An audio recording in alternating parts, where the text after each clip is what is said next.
Une dégradation pluvieuse significative s'installe sur la France. Pluie continue, vent soutenu, risque d'inondation localisée. Voilà ce qui nous attend sur les prochaines 48 heures. Le contraste à travers le pays en ce moment est assez marqué. La Bretagne subit des pluies quasi continues depuis plusieurs jours maintenant. Des cumuls déjà importants. En Dordogne et dans le Périgord, si était l'humidité et la grisaille qui dominent. Températures autour de 6 degrés ce matin, montant jusqu'à 16 degrés l'après-midi avec un vent de sud soutenu. Dans le Var, vous avez enregistré 20 degrés aux Arcs cet après-midi. Des conditions remarquablement douces pour mi-janvier. Pendant ce temps, dans le Jura et les Alpes suisses, c'est une toute autre histoire. Moins 6 degrés à près de 3000 mètres d'altitude avec un vent de Foehn marqué venant du sud. Dans le sud de l'Alsace, 15 degrés jeudi avec un soleil généreux. On se serait cru au début du printemps. Mais cette douceur ne durera pas. Cette masse d'air doux et humide qui stationne sur une grande partie du territoire va persister encore quelques jours. Et précisément cette configuration qui va générer les problèmes dont nous allons parler.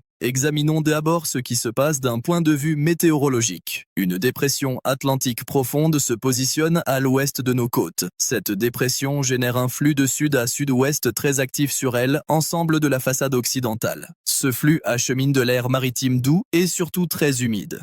Les modèles Arpège et Aromé de Météo France sont en accord sur ce point. Le CM2DUF confirme également cette tendance. La particularité de cette situation, c'est sa durée. On ne parle pas d'un épisode de 24 heures. Cette configuration va persister du jeudi soir jusqu'à dimanche matin au minimum. 3 jours de pluie continue ou quasi continue sur certaines régions. Les cumuls vont accumuler de manière significative. Regardons maintenant les zones les plus concernées. La façade atlantique en première ligne. De la Bretagne jusqu'au Pays Basque, vous allez recevoir des pluies régulières et parfois intenses. La Bretagne a déjà subi des précipitations importantes cette semaine. Les sols sont saturés. La capacité d'absorption est réduite. Chaque millimètre supplémentaire va ruisseler directement. Les cumuls attendus sur la Bretagne varient entre 40 et 60 mm sur elle ensemble de l'épisode. Localement, on pourrait atteindre 70 à 80 mm sur les reliefs exposés au flux de sud-ouest. Ce ne sont pas des valeurs exceptionnelles pour la région, mais combinées à des sols déjà gorgés d'eau, cela pose problème.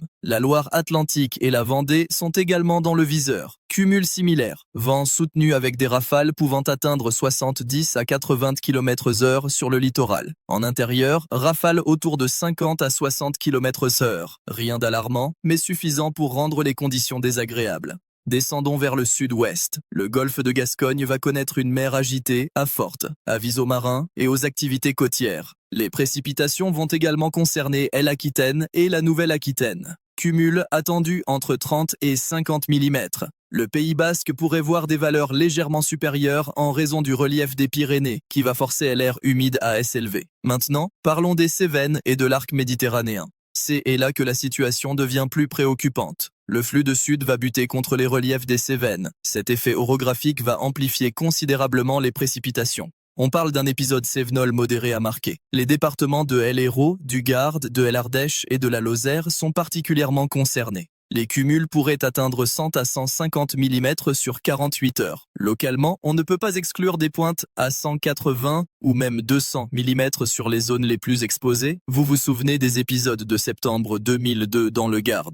Plus de 600 mm en 24 heures. 24 morts. On ne parle pas de cette intensité ici, mais même avec des cumuls inférieurs, les risques d'inondation localisées sont réels. Les cours d'eau vont réagir rapidement. Le Gardon, l'Hérault et l'Ardèche sont à surveiller attentivement. Vigicruise a d'ailleurs émis une surveillance renforcée pour ces bassins versants. Si vous habitez dans ces zones, particulièrement dans les vallées, restez vigilants. Ne traversez jamais une route inondée. 5 cm d'eau suffisent pour déstabiliser un véhicule. Le Var a déjà connu des alertes orange ce matin pour des inondations. La situation pourrait se répéter ou s'aggraver selon l'évolution exacte du positionnement de la dépression. La Côte d'Azur, habituellement épargnée en cette saison, elle n'est pas totalement à l'abri de quelques averses significatives. Remontons maintenant vers le centre du pays. Le Massif central va jouer un rôle de barrière. Les précipitations seront présentes, mais nettement moins intenses qu'en bordure méditerranéenne. Cumul entre 20 et 40 mm. La Bourgogne a connu 6 degrés ce matin, 12 degrés l'après-midi, avec un temps ensoleillé jeudi. Ce calme relatif se termine. Week-end pluvieux en perspective avec cette même douceur qui persiste.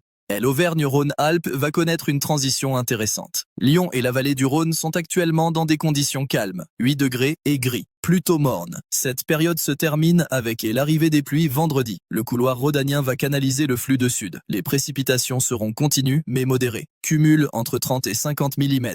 Plus on monte en altitude dans les Alpes, plus la situation change.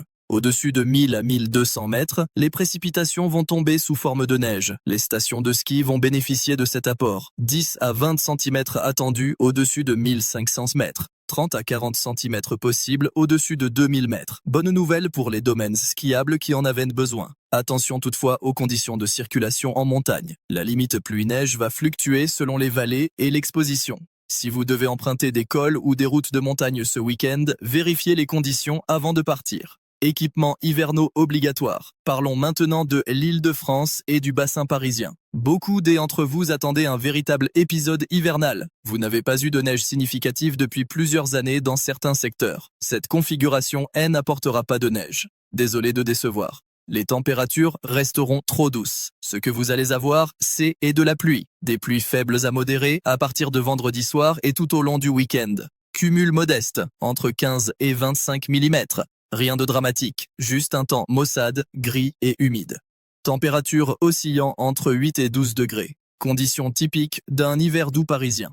Le nord et les Hauts-de-France vont également être concernés par ces précipitations.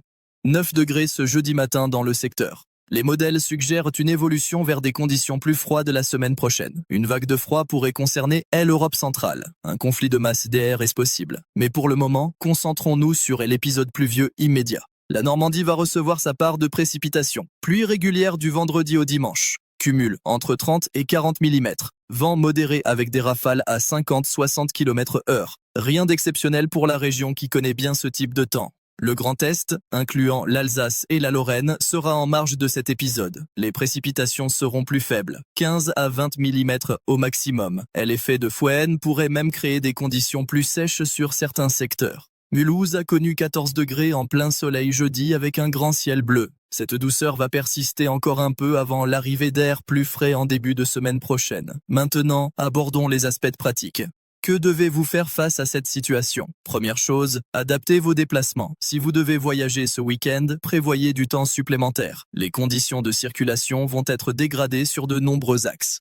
Visibilité réduite, chaussées mouillées, projection d'eau importante sur autoroute.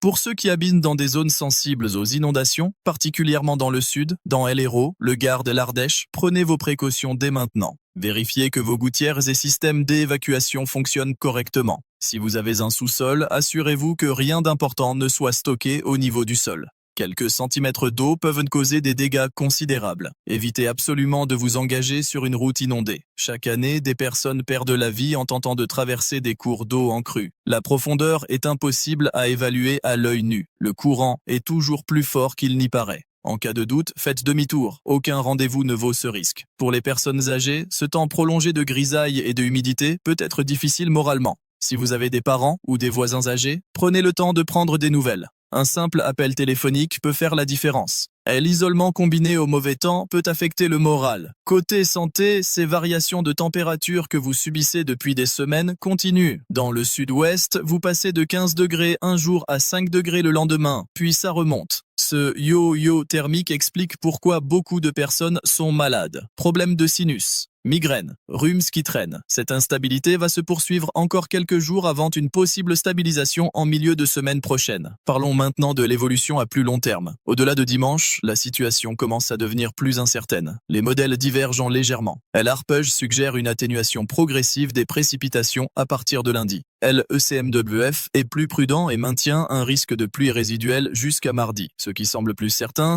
est un changement de masse de air en milieu de semaine prochaine. Un flux de nord à nord-ouest pourrait s'installer. Cela signifierait un air plus frais. Peut-être même franchement froid sur la moitié nord. Les températures pourraient chuter de 5 à 8 degrés par rapport aux valeurs actuelles. Cette évolution pourrait ouvrir la porte à des précipitations hivernales, y compris de la neige en plaine sur la moitié nord. Mais attention, nous sommes encore à 7 à 8 jours d'échéance. La fiabilité des prévisions à cette distance temporelle est limitée. Les modèles vont encore évoluer. Ne planifiez rien de définitif sur cette base. Pour ceux qui me demandent si on va enfin avoir un vrai hiver, la réponse est nuancée. Oui, il semble qu'un air plus froid pourrait arriver. Mais l'ampleur et la durée de cet épisode restent à confirmer. L'hiver 62-63, si étaient des mois de gel continu. L'hiver 85 a apporté des chutes de neige mémorables. On n'est pas dans cette configuration pour le moment. Revenons à notre épisode pluvieux. Les niveaux de confiance sur cette prévision sont élevés. Tous les modèles convergent sur les grandes lignes. Dépression atlantique, flux de sud actif, pluie généralisée. Les incertitudes portent sur les cumuls exacts et la localisation précise des maximums. Sur une échelle de 1 à 5, où 5 représente une certitude absolue, je placerai cette prévision à 4 pour les grandes tendances. Pour les détails fins, comme savoir si l'Hérault recevra 120 ou 150 mm, on est plutôt à 3. C'est la nature même de la météorologie. Les grandes masses d'hier, on les voit venir. Les détails kilométriques restent incertains jusqu'au dernier moment. Quelques points supplémentaires à noter. Les rivières vont monter. C'est inévitable avec ces cumuls. Mais nous ne sommes pas dans une configuration de crue majeure comme en juin 2016 quand la Seine a débordé et que le Louvre a dû fermer. Ni comme les inondations d'octobre 2015 sur la Côte d'Azur qui ont fait 20 morts, les cumuls attendus sont significatifs mais pas exceptionnels. Le danger vient de la saturation progressive des sols et de la durée de l'épisode. C'était l'accumulation sur 3 jours qui pose problème, pas l'intensité instantanée. Pour la Bretagne, vous connaissez bien ce type de temps. Vous y êtes habitués. Mais après une semaine déjà très pluvieuse, la lassitude est compréhensible. Le retour d'un temps plus sec est annoncé pour mardi ou mercredi prochain. Il faudra tenir jusque-là. Concernant les vents, ils vont se renforcer progressivement sur la façade atlantique. Vendredi, rafale à 70 km/h sur les côtes. Samedi, pointe possible à 80 voire 90 km/h localement. Ce n'est pas une tempête. Rien de comparable aux tempêtes de décembre 99 où les rafales ont dépassé 200 km/h avec 92 morts. Ni à la tempête Xynthia de février 2010 qui a fait 53 victimes.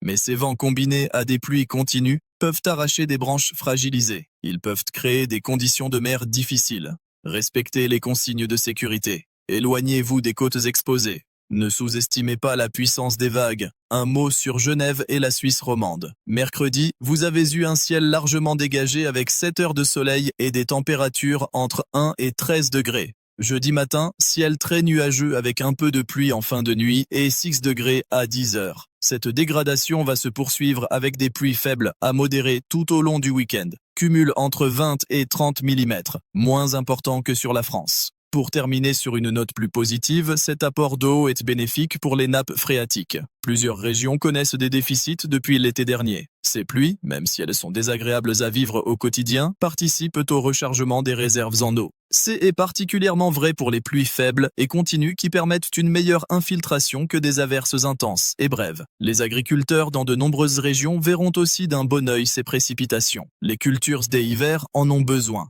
Les sols trop secs en cette saison posent des problèmes pour les semis de printemps. Chaque chose a son utilité dans le cycle naturel. Voilà pour cette analyse de la situation. Pour résumer rapidement, dégradation pluvieuse généralisée du vendredi au dimanche. Cumul significatif particulièrement sur la façade atlantique et l'arc méditerranéen. Risque d'inondation localisée dans le sud, notamment l'Hérault, le Gard et l'Ardèche. Vent soutenu sur les côtes. Neige en montagne au-dessus de 1000 à 1200 mètres. Adaptez vos déplacements. Restez vigilants si vous habitez en zone sensible. Ne traversez jamais une route inondée. Prenez soin des personnes âgées autour de vous. Cette situation n'est pas exceptionnelle, mais elle mérite attention et précaution. La semaine prochaine pourrait apporter un changement significatif avec l'arrivée d'air plus frais. Mais nous reviendrons sur ce point dans les prochains bulletins quand la fiabilité sera meilleure. Restez informés. Consultez régulièrement les bulletins de Météo France et de Vigicruce si vous êtes dans les zones concernées. Les mises à jour sont fréquentes et les prévisions affinent au fur et à mesure. Prenez soin de vous, restez au sec autant que possible. Et rappelez-vous, c'est l'hiver. La pluie et le froid font partie de la saison. On a connu pire.